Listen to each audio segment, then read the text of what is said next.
Bienvenue dans Faits croisés chaque jour sur Eden Télévision du lundi au vendredi. Nous invitons pour vous un spécialiste pour décrypter pour vous une thématique, une actualité d'intérêt national. Pour ce numéro de Faits croisés co-organisé par Eden Télévision et Diaspora FM, nous vous proposons le thème 57 ans d'indépendance. Quel bilan pour la défense des droits des consommateurs?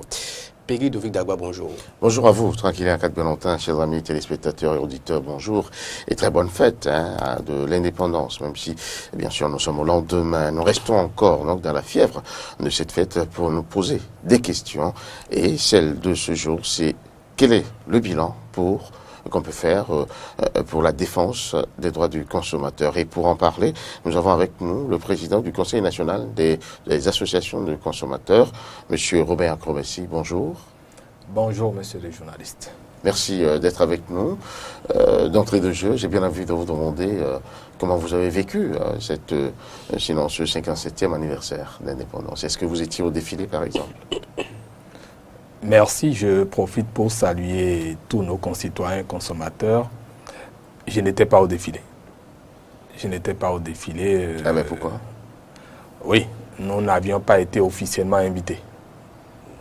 Et donc, nous avons compris que c'est l'affaire de l'exécutif, c'est l'affaire des militaires. Et donc, on est resté tranquillement chez nous pour méditer ce 57e anniversaire de notre indépendance. Donc vous attendez d'être officiellement invité à un défilé. Pourtant, on dit que c'est une fête populaire. On peut très bien venir au défilé sans forcément être invité, sans le carton officiel d'invitation. Oui, vous souhaitez donc que je vienne rester au bord de la voie pour observer ce qui se passe pendant près de 2 heures de temps d'horloge. Bon, en fait, comme je vous l'ai dit, les consommateurs ont beaucoup de problèmes. Ils en ont tellement si bien que nous, on s'est dit ce jour-là, c'était important pour nous plutôt de méditer sérieusement sur comment faire pour apporter des solutions aux problèmes de nos concitoyens. Vous savez, tout à l'heure, j'ai vu un élément qui m'a beaucoup ému. Ce monsieur qui s'est battu pendant 1 an et au bout duquel on a fini par lui donner 70 000 alors qu'il a été abusé. Vous savez, ça émeut. Vous vous demandez parfois, est-ce que c'est le même sang qui coule dans les veines de celui qui a dit le droit, de ceux qui ont contribué à ce que cette décision soit prise et la personne qui a été victime? Parce qu'avec 70 000, quel est le pouvoir d'achat du consommateur? Il ne peut même pas payer le loyer. Il peut difficilement alimenter ses enfants, sa progéniture.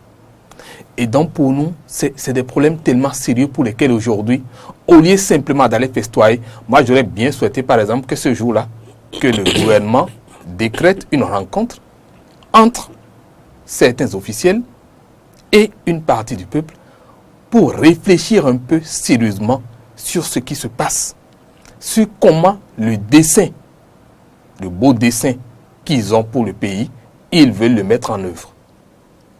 Vous savez, d'abord, je vais repréciser un peu qui c'est le consommateur. Le consommateur, c'est tout individu qui aspire à utiliser ou qui est acheteur ou qui est l'utilisateur final d'un bien ou d'un service, quel qu'il soit. Ça peut être l'acte d'état civil fourni par l'État. Ça peut être la voiture ou la moto vendue par un privé. Ça peut être les services de télécom. Mais le problème, c'est que le consommateur n'utilise pas pour un but commercial. Lui n'utilise pas pour le transformer ou pour en faire quelque chose qui va lui rapporter de l'argent. Lui le consomme. Il le consomme, un point, c'est fini, ça se limite à lui. Et donc, nous tous, les 11 millions de Béninois, ou 12 millions bientôt, nous sommes des consommateurs par définition. Et donc, le chef de l'État, en principe, est par exemple le premier des consommateurs. Pourquoi en principe? C'est le premier. Oui, je dis en principe parce que s'il était le premier, véritablement dans son sens, je crois que depuis que nous dénonçons un certain nombre de choses, il se serait déjà intéressé pour se demander, mais les problèmes que vous posez, est-ce que vous pouvez nous les soumettre de façon plus claire? Quelles sont les propositions que vous avez à faire pour que nous puissions apporter des solutions qui conviennent? Parce que jusque-là, c'est à croire que le gouvernement résout certains problèmes sociaux, mais ne prend pas encore véritablement en compte les véritables problèmes que nous avons. Puisque là, vous me permettrez de définir aussi ce que c'est que le consumérisme pour que le gouvernement ne fasse pas d'amalgame. Le consumérisme, le combat que nous menons, c'est en fait les outils, tous les moyens que nous utilisons, l'ensemble des associations de consommateurs pour protéger les intérêts des consommateurs, pour défendre les droits des consommateurs. Et là, donc, ce que fait l'État n'est pas dans le consumérisme. L'État peut avoir des institutions, des organismes, mais le rôle de l'État, donc, est de nous accompagner, d'aller dans le même sens que nous, parce que c'est des missions régaliennes pour l'État et la Constitution l'a prévu en son article 8. La personne humaine est sacrée et inviolable et l'État a l'obligation absolue de la protéger et de lui assurer son épanouissement. Oui, mais monsieur Akombessi, il faut le dire quand même, vous avez semblé montrer que le chef de l'État ne s'intéresse pas proprement, personnellement à vous, mais quand même, il y a ses services, il y a des ministres, il y a des organismes qui vous rencontrent et qui discutent avec vous des différents problèmes que vous avez. Non, je ne parle pas des relations du chef de l'État à moi, je parle des relations du chef de l'État aux consommateurs. Parce qu'il n'a pas encore reçu les consommateurs depuis qu'il est là. Non, je ne parle pas forcément de non recevoir, mais tout au moins à travers ces institutions qui sont sous lui et qui sont chargées de s'occuper des problèmes des consommateurs, il aurait pu donner des instructions pour que les problèmes que nous posons soient vraiment pris en compte. Mais qu'est-ce que vous avez fait en sa direction, personnellement? Nous saisissons les ministères, nous saisissons les différentes instances tous les jours. Monsieur Robert Akombessi, il n'a pas encore bouclé 2 ans, il a encore 3 ans à faire pour le compte de son premier mandat.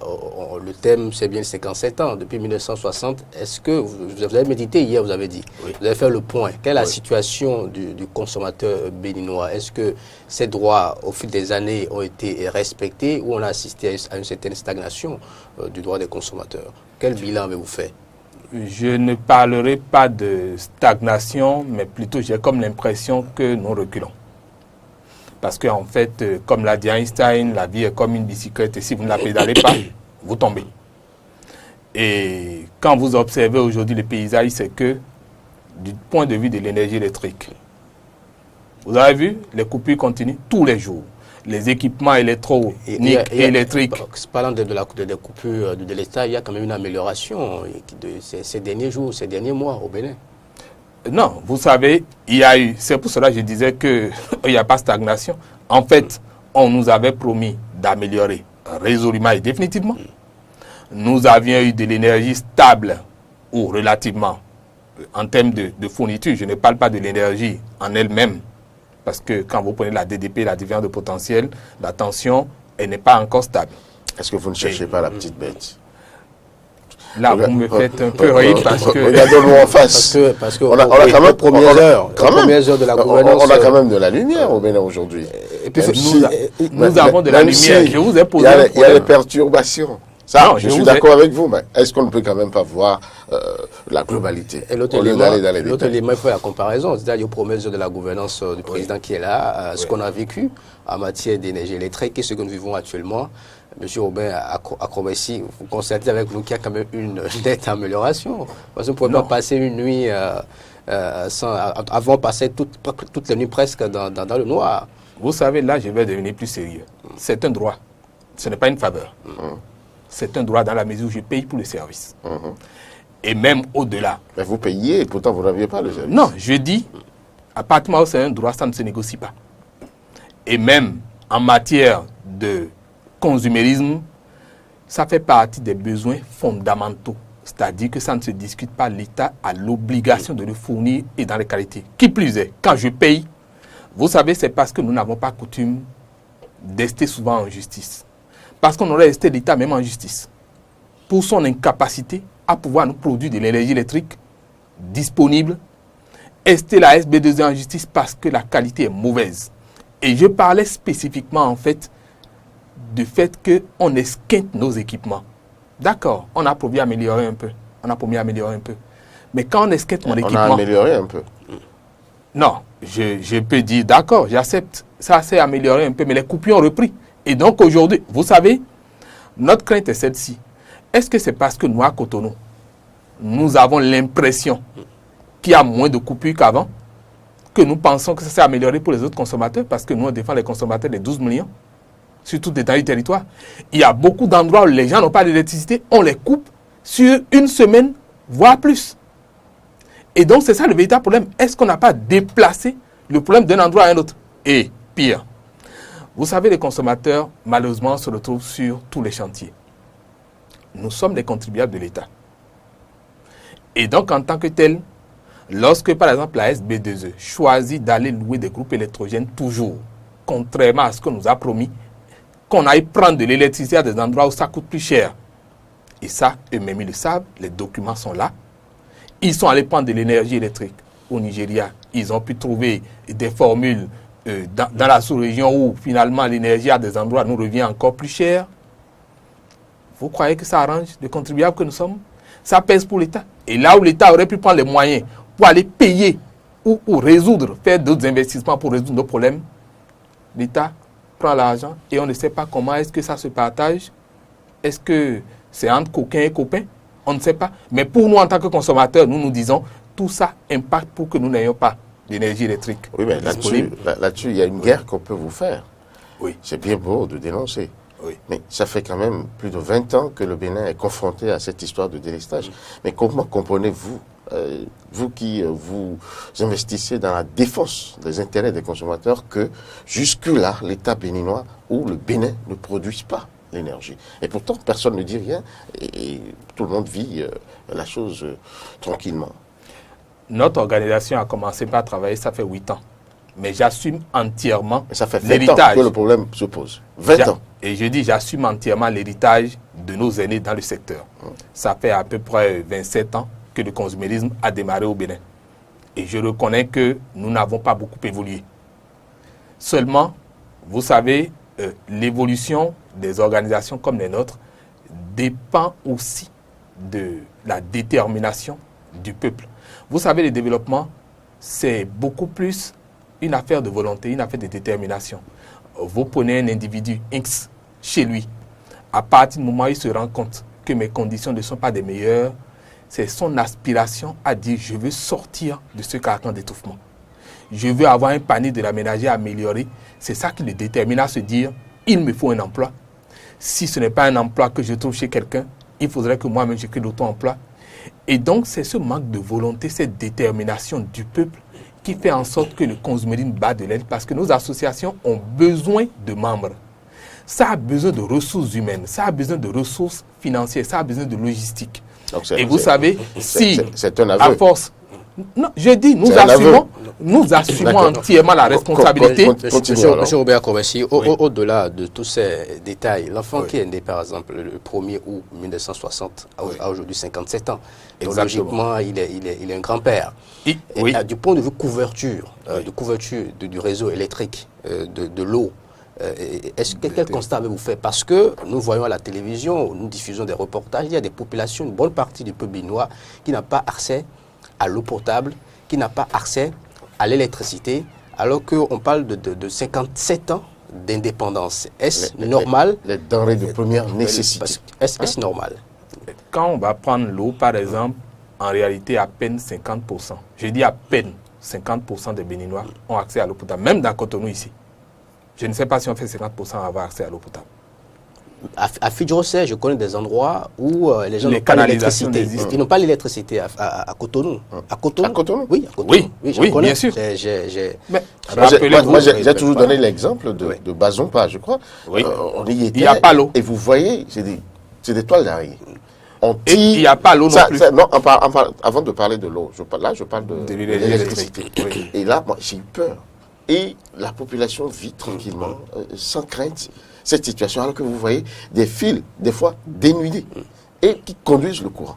Et ça se passe dans un état où, quand même... Vous savez, quand ça fait 57 ans, et que vous êtes en tant qu'individu, en tant que grand-père, incapable de nourrir vos enfants, incapable d'assurer leur éducation, incapable de sécuriser votre famille, ça veut dire que vous avez un problème. Donc le Bénin en réalité devrait savoir déjà qu'il a un sérieux problème ou qu'il a un sérieux problème pour lui-même et pour son environnement. Parce que c'est incompréhensible qu'à Bazoum, pas tout près ici, que les gens n'aient pas accès à l'eau, que l'énergie électrique. Vous savez, quand dans un quartier, vous avez des toiles d'araignée, le premier réflexe de tout individu normal ou des intellectuels tout au moins qui rentrent dans le quartier, ça devrait être, et si jamais, pour un petit événement, il y a de l'inondation, que ces câbles tombent dans l'eau, qu'est-ce qui devrait se passer? Mais la bonne question, c'est combien de Béninois se posent cette question? Et pourtant, vous allez dans des quartiers où vous avez des maisons très huppées. L'autre chose, je ne sais pas si nos cadres de l'administration publique, que les personnes qui sont de revenus modestes ou élevés, se posent la question de savoir, lorsque moi je vis dans le luxe, parfois des luxes injurieux, et qu'à côté de moi c'est la platitude dans la vie au quotidien, le jour où les gens n'en pourront plus, leur premier réflexe, si jamais il y avait le moindre événement qui s'y prête, leur premier réflexe c'est de chercher à récupérer ce qu'ils peuvent avoir chez moi. C'est clair.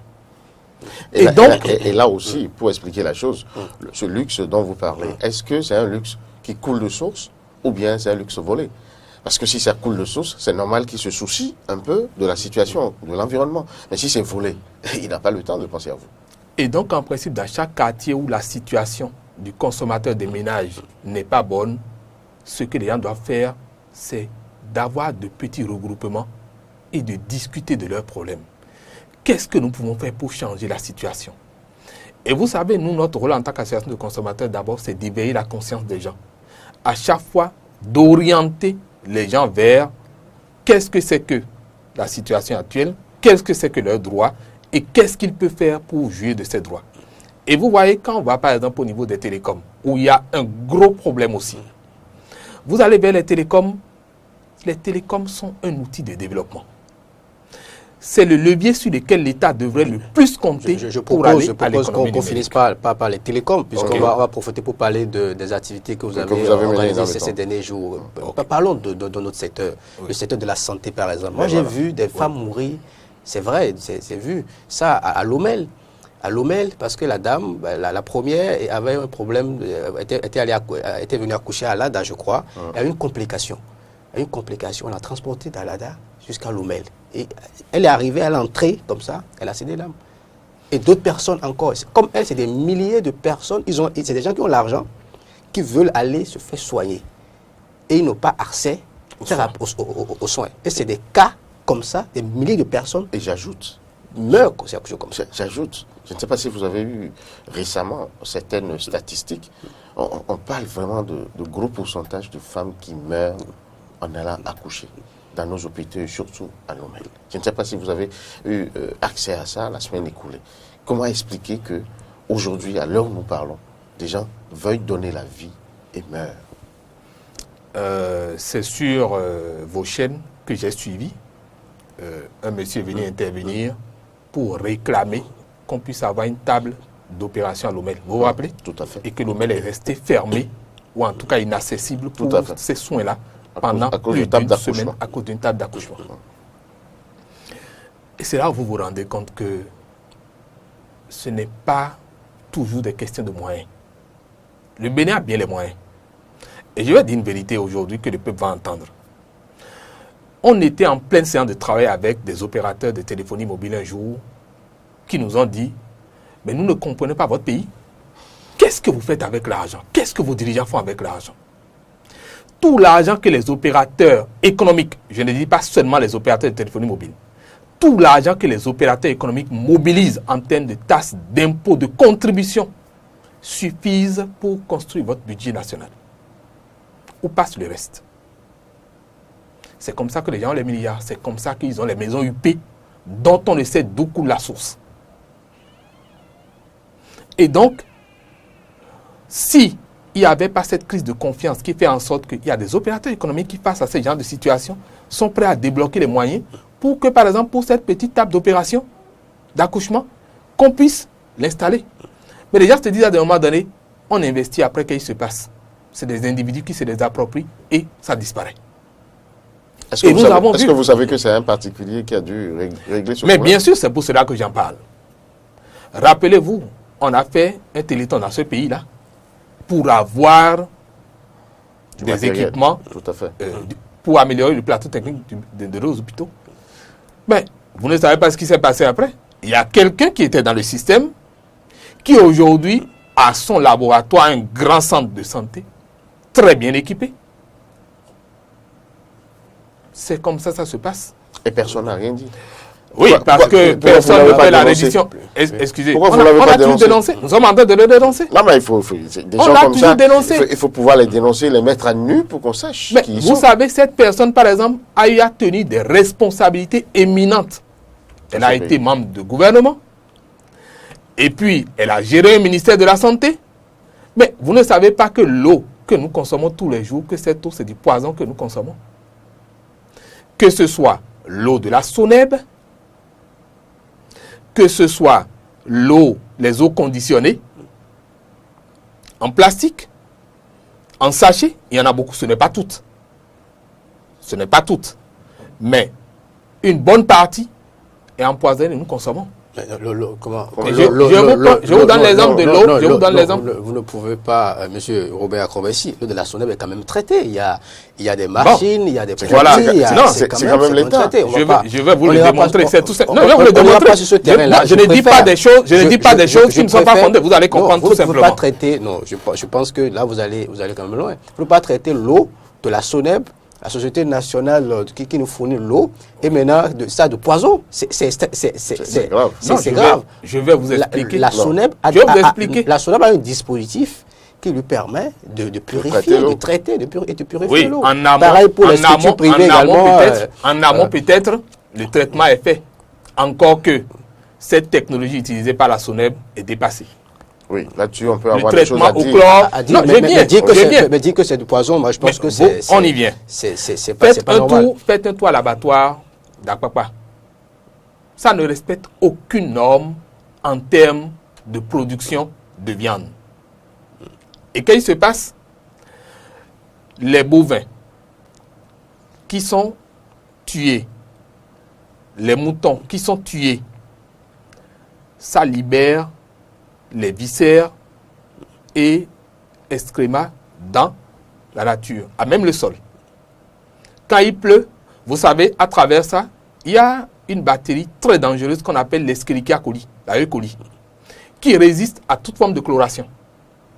Vous pouvez utiliser le chlore comme vous voulez. Ça résiste suffisamment.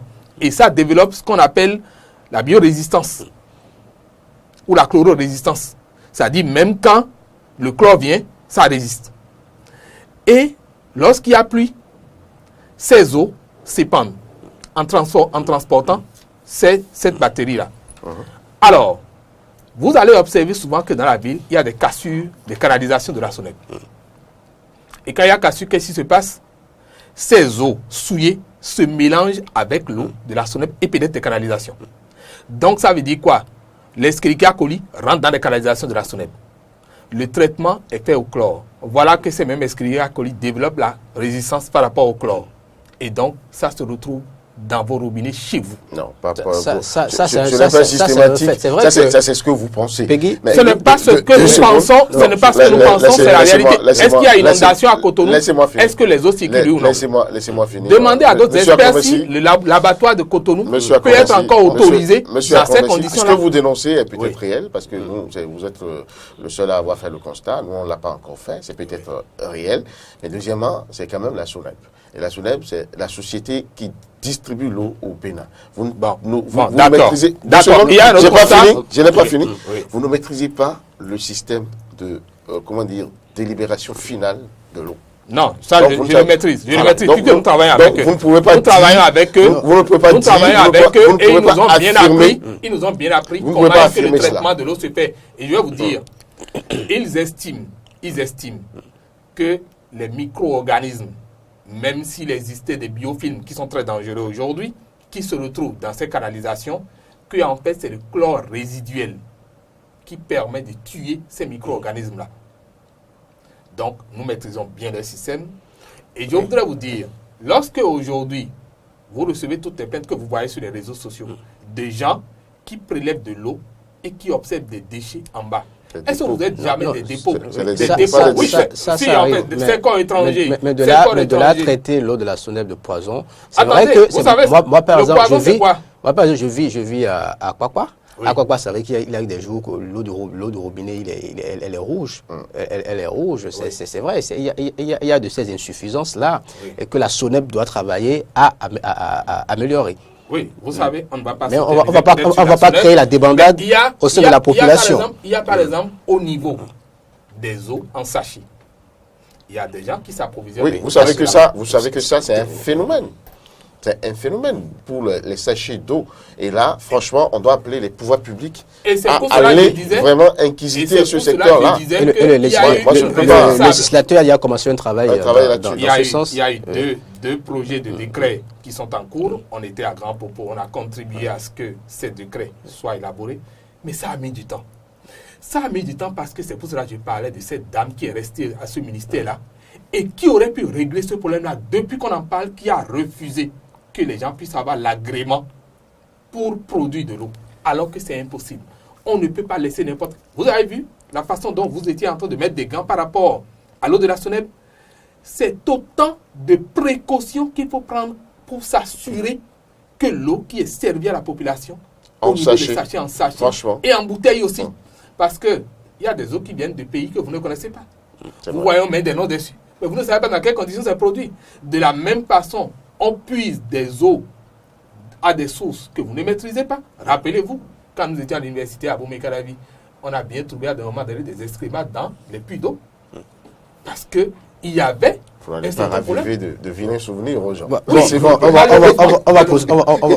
va poursuivre, puisqu'on est, c'est dans le domaine, c'est quand en abordant le volet de la santé qu'on est arrivé à la Soneb. Parlant de la santé, pour une fois, il est quand même important que ceux qui sont censés créer de meilleures conditions aux populations commencent par se soigner dans le pays, au Bénin, après 57 ans d'indépendance. Je ne fais pas de fixation, c'est-à-dire depuis Kérékou, même avant Kérékou, ça se passe. Mais il est quand même important de le faire. Oui. Les ministres, les enfants, les diplomates et tout ça. Je vais le dire. Vous savez, je me suis retrouvé à des moments donnés au ministère des Finances où, devant moi, on était en train de traiter des dossiers de l'ancien président Kérékou, que je respecte beaucoup, qui a beaucoup fait pour ce pays. Et j'ai vu la célérité avec laquelle on a traité ce dossier. Tous travaux cessants, ça arrivait quelque part, à peine en 30 secondes, c'était traité parce qu'il devait aller aux soins. J'ai dit, c'est très bien.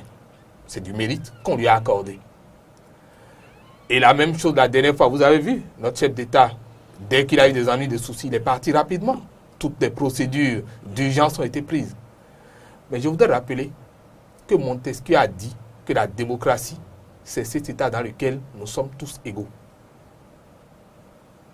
Et donc, dans ces conditions, même si on va traiter les autres de façon spécifique, mais le minimum doit être déjà disponible pour tout le monde au Bénin.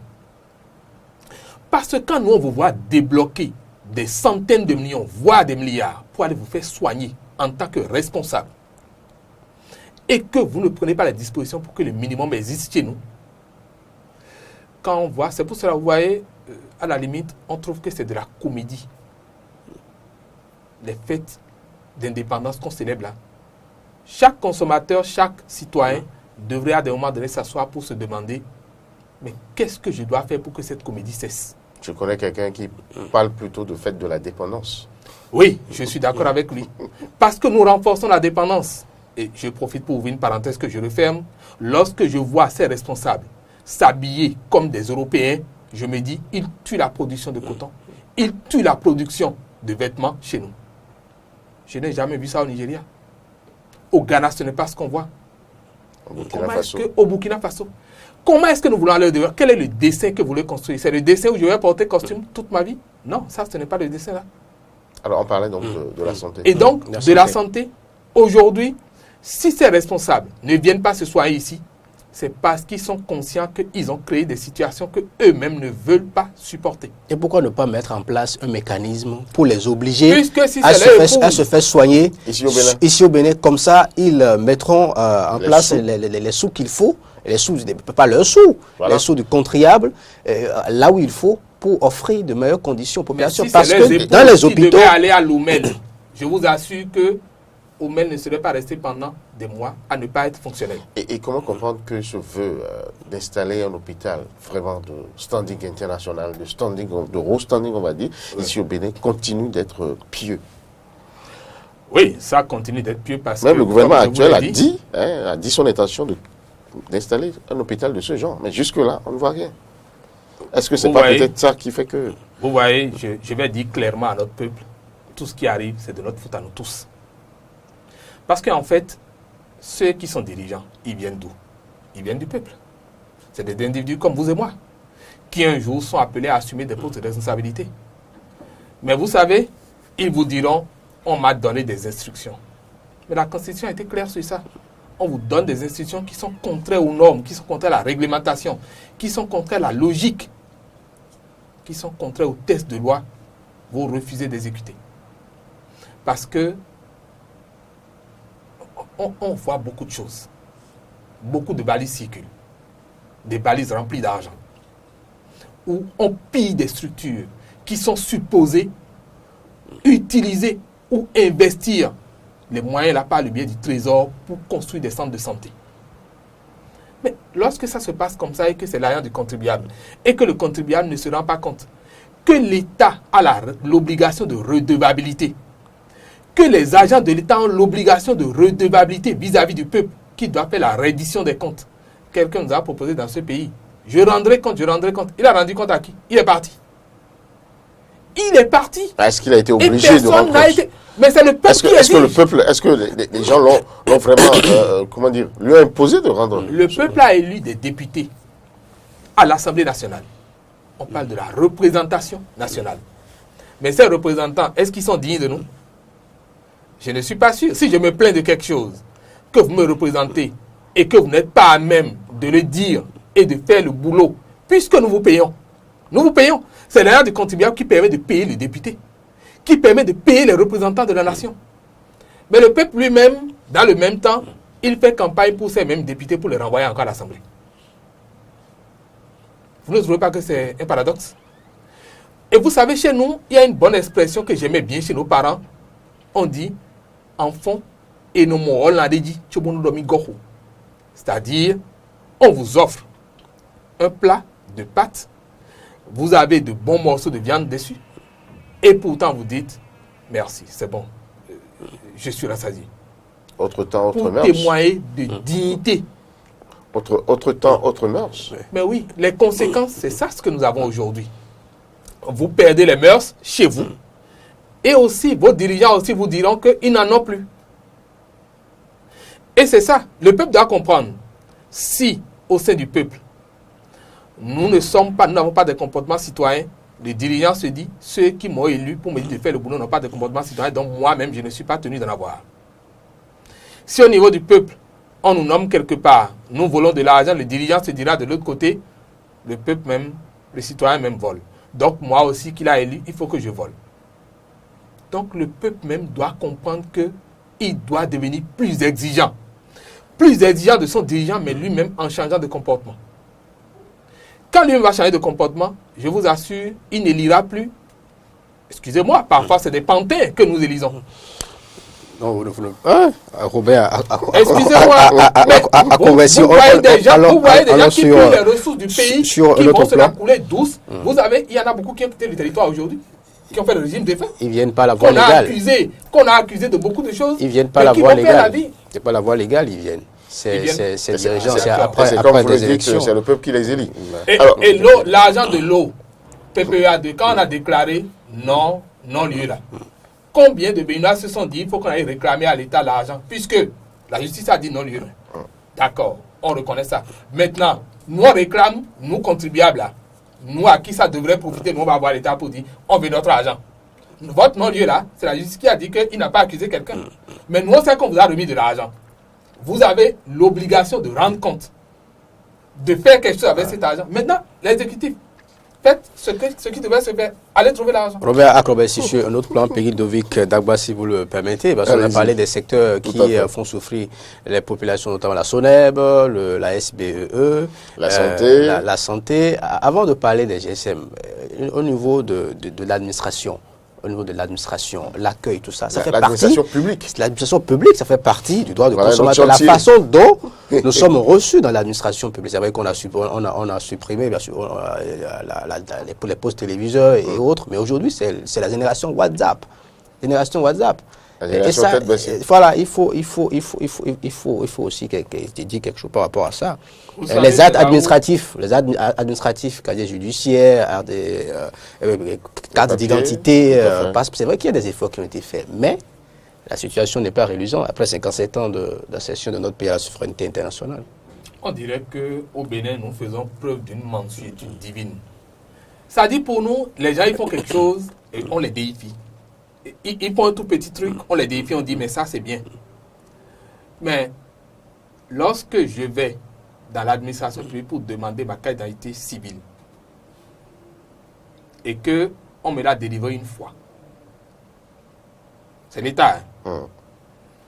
C'est lui en temps qui m'a délivré l'acte de naissance. Je reviens une deuxième fois. Et le même État me dit, à travers sa structure de délivrance, non, votre acte de naissance n'est pas bon. Mais le premier réflexe que vous devez avoir en tant que consommateur, c'est qui a délivré l'acte de naissance? C'est pas moi, c'est l'État. Donc, si vous estimez qu'il est faux, retrouvez-vous entre vous et identifiez qui l'a fait. Ça ne fait pas de problème du consommateur, du citoyen. À moins que l'acte-là soit un acte que lui-même est produit sur lui et avec lequel il soit parti. Ce qui est très rare. Et pourtant, vous l'avez déjà enregistré une fois que vous avez fait une carte d'identité. L'autre chose, c'est un droit pour les citoyens d'avoir son acte de naissance. Donc, a priori, on ne doit même pas réclamer. L'État doit prendre toutes les dispositions pour que tout individu ait son acte de naissance par voie officielle et légale. On a commencé le RAVEC dans ce pays. Vous savez, il y a quelqu'un qui a fait le RAVEC, mais aujourd'hui qui a des biens incommensurables. Vous ne pouvez pas vous imaginer. Non. Mais le RAVEC a abouti où? Aujourd'hui, on ne voit pas. Nous avons encore plus de 40% de notre population qui n'a pas date de naissance. Et le peuple ne réclame pas. Les gens ne comprennent pas que c'est leur droit. Donc, quand vous avez dans une administration, le minimum, cherchez à être informé aussi. Ça, c'est important. Je le demande aux consommateurs. Informons-nous en sorte que nous puissions avoir les informations qui nous garantissent nos droits, l'accès. Nous avons par exemple la loi 2007-21 qui dit beaucoup de choses. Et je pense que désormais, nous allons faire ces recueils de tests-là en de petits carnets que nous allons ventiler pour que les gens, arrivés dans une administration, si vous demandez un service et qu'on ne vous le délivre pas, vous devez vous leur citer l'article pour dire, en fonction de ça, j'ai droit à ça. Personne ne peut bloquer votre dossier. Ça, là, je vous dis, personne. Il n'y a pas la seule personne dans l'administration publique qui peut bloquer votre dossier. Parce que c'est souvent la peur des populations. On dit, si je fais ça, on va bloquer. Ils n'ont qu'à bloquer, on va voir, on va utiliser la procédure qu'il faut contrôler. On a un chef de l'État qui dit qu'il est déterminé. D'accord, les dossiers les parviendront. Nous avons le préfet Toboula qui est très à cheval sur le respect des réglementations. Eh bien, il y a du boulot. D'accord. Alors, sur le chantier des GSM, un chantier qui vous a occupé pratiquement tout le temps, vous êtes une association spécialisée quand même dans ce secteur-là. Dites-nous, toutes vos actions, vos multiples initiatives ont apporté quoi de concret, de mesurable aujourd'hui aux consommateurs GSM? Ça, c'est une très bonne question. C'est vrai que nous n'avons pas l'habitude de communiquer sur les résultats qu'il y a eu.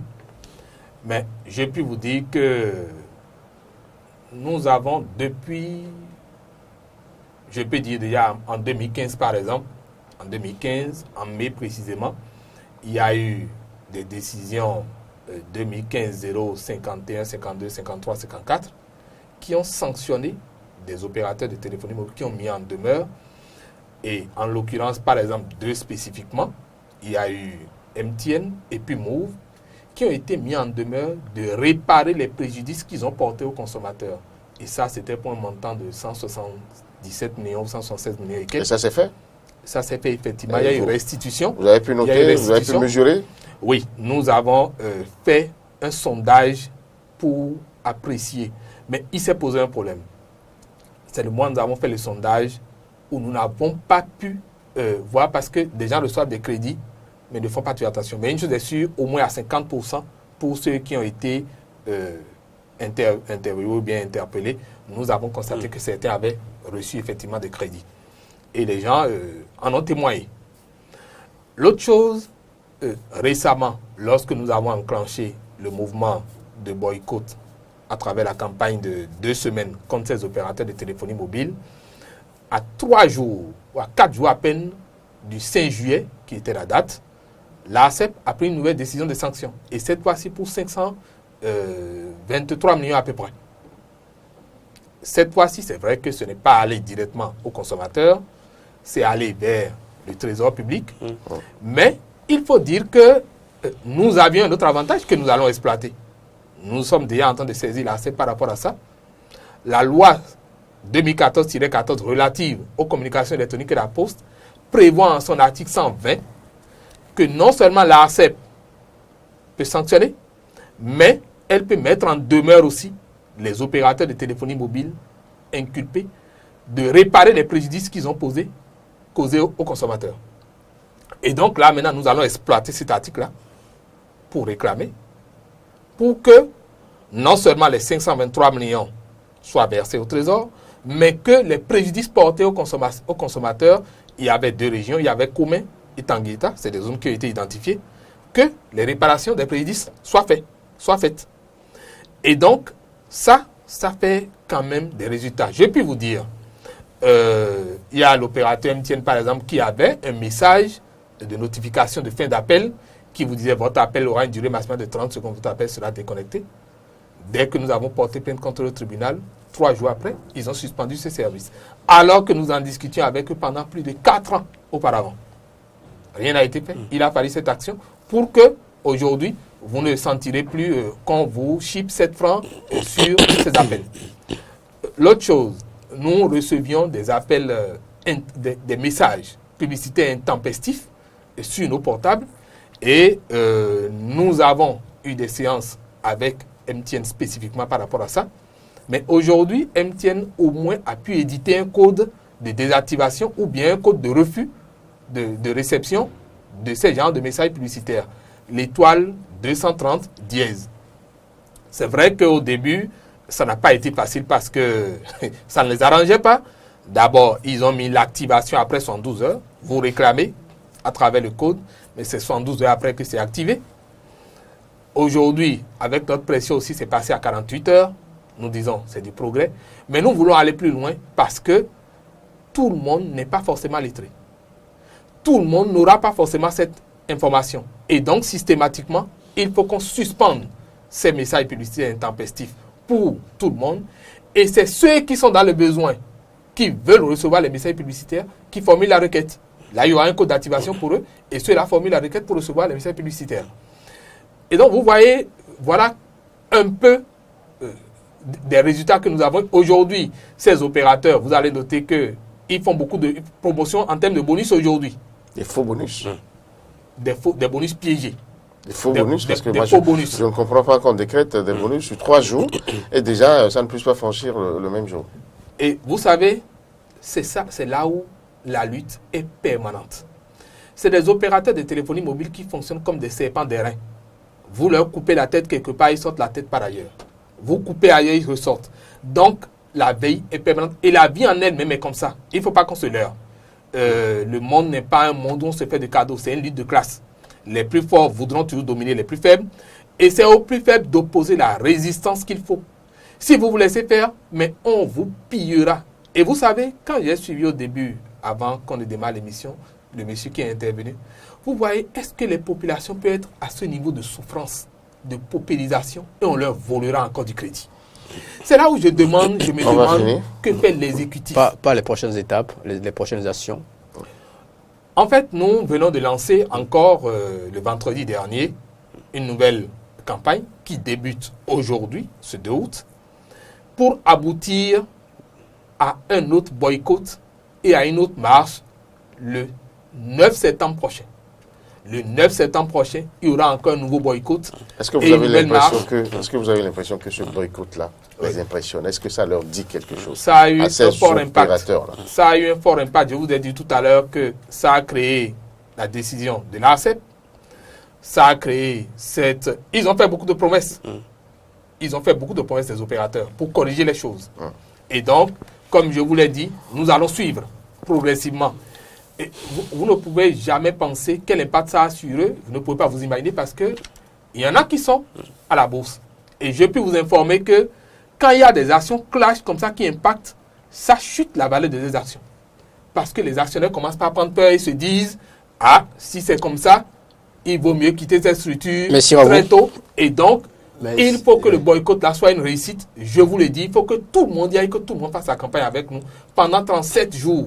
Et que les gens nous aident aussi à avoir les moyens pour faire la communication. Et d'un télévision et Diaspora FM vous aide déjà et font beaucoup pour vous.